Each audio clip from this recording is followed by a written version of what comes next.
Pacific, the island hopping campaign, Nimitz moving from Hawaii towards Japan, and MacArthur moving from Australia towards Japan, continues. In February of 1944, Chester Nimitz takes the Marshall Islands, and we are now into Japanese waters.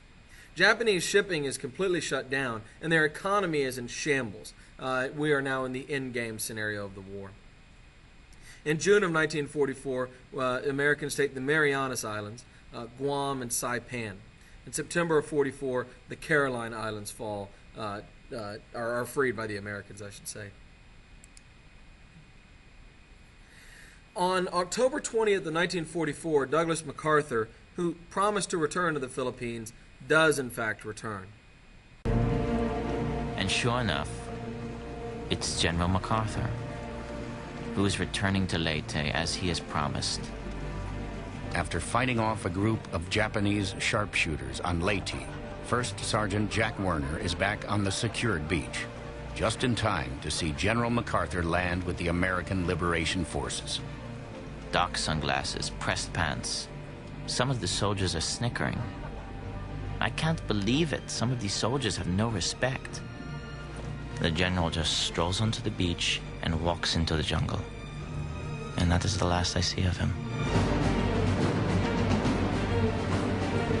People of the Philippines, I have returned. By the grace of Almighty God, our forces stand again on Philippine soil, soil consecrated in the blood of our two people.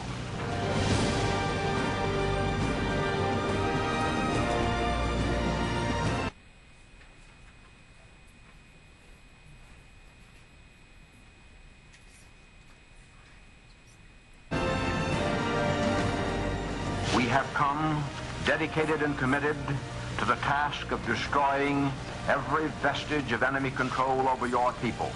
The hour of your redemption is here. And also in the Philippines, in the Leyte Gulf, we see the entire Japanese Navy engage with a huge portion of the American Navy in the largest naval battle in history. It's a decisive naval victory for America, seeing 4 Japanese carriers sunk.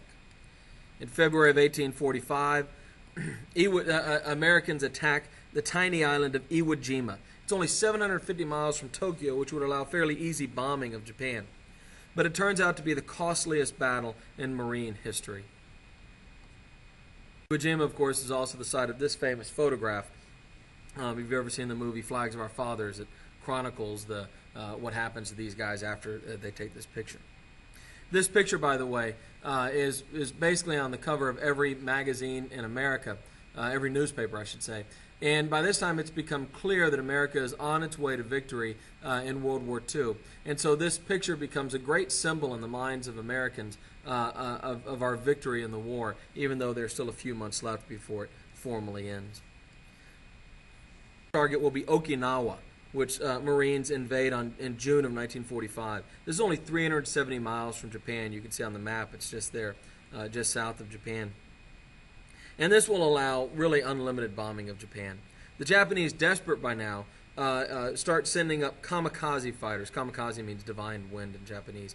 There's 3,500 of these. And these are soldiers, or pilots who take off in planes that don't have enough fuel to return and don't really have the capability of landing. And, of course, they fly out and try to crash themselves into American ships. It's not a terribly effective tactic. They frequently miss. But it is terrifying. It definitely freaks the Americans out. This is accompanied by suicide attacks on land as well. The Japanese are unwilling to surrender. And so when the Marines are trying to take places like Okinawa and Iwo Jima, the Japanese are more than willing to fight to the death. They're willing to sacrifice themselves just to take out a few American soldiers. There's 50,000 Allied casualties on the tiny island of Okinawa, and 100,000 Japanese are killed. This leads to a great fear of what will happen if we invade the mainland itself. If they're fighting this hard to defend these really worthless tiny islands, how hard will they fight to defend their home? But Japan, on the other hand, is out of planes and they're out of ships. And so Japan cannot do much more, but they are also at the same time unwilling to surrender. In March of 45, we firebombed Tokyo, killing 80,000 civilians. And moderates within Japan began to try to seek a surrender. But hardliners refuse. And what's primarily at stake is the emperor. The Japanese believe that the emperor is basically God's representative on earth, and we want to try him for war crimes. And so this religious element enters into all of this. It would be as if you went to war against the Catholic Church, not that I think you should, and you tried to put the Pope on trial and execute him. You can imagine Catholics would be unwilling to give him up. It's kind of that same sort of mindset.